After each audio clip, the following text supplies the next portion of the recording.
नमस्कार, मी शीतल. कशा आहात तुम्ही? तुम्हा सर्वांचं खूप खूप खूप मनापासून स्वागत.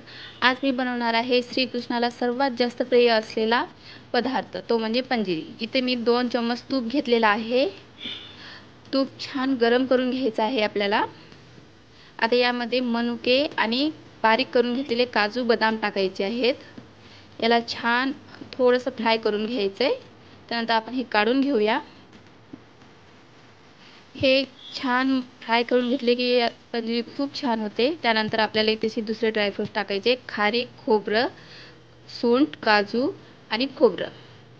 धने आपल्याला सर्वात शेवटी टाकायचे आहे. याला छान थोडंसं भाजून घ्यायचं. त्यानंतर धने टाकायचे. हे पण छान भाजून घ्यायचे. धने लवकर भाजतात, त्याच्यामुळे धने थोडी उशिरा टाकायचे. त्यानंतर हे आपण मिक्सरच्या भांड्यामध्ये काढून घेऊया. इथे थोडंसं तूप राहिलेलं आहे, ते तसंच वापरायचं आहे नंतर. पहिले आपण मिक्सरमधून काढून घेऊया. हे बघा, अशा प्रकारे छान बारीक करून घेतलेलं आहे. आता हे आपल्याला हे असंच या तुपामध्ये परत थोडंसं फ्राय करून घ्यायचं आहे, जेणेकरून याचा थोडासा कच्चेपणा जर राहिला असेल तर तो निघून गेला पाहिजे. त्याच्यामुळे हे बघा, थोडा वेळ मी 2 मिनिट भाजून घेतलेला आहे. त्यानंतर गॅस बंद करते आणि गॅस बंद केल्याच्यानंतर सुद्धा आपल्याला 2 मिनिट असंच भाजत ठेवायचं आहे. आणि इकडे मी 2 हे 1 कप होते साखर. चम्मचने जर म्हटलं तर 8 चम्मच साखर घेतलेली आहे मी. ते आपण मिक्सरमधून काढून घेऊया.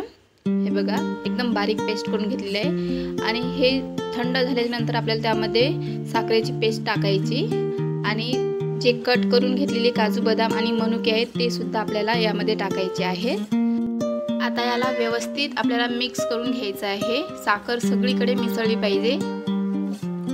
आता आपण हे एका प्लेटमध्ये काढून घेऊया.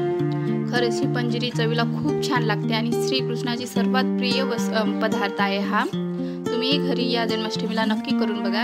आणि सर्वात महत्त्वाचं म्हणजे तुळशीचं पान. या प्रसादामध्ये तुळशीचं पान ठेवायला चुकूनही विसरू नका. तर कशी वाटली तुम्हाला ही पंजिरी? आवडली तर लाईक, शेअर आणि कमेंट नक्की करू. भेटू मग अशाच नवीन व्हिडिओमध्ये.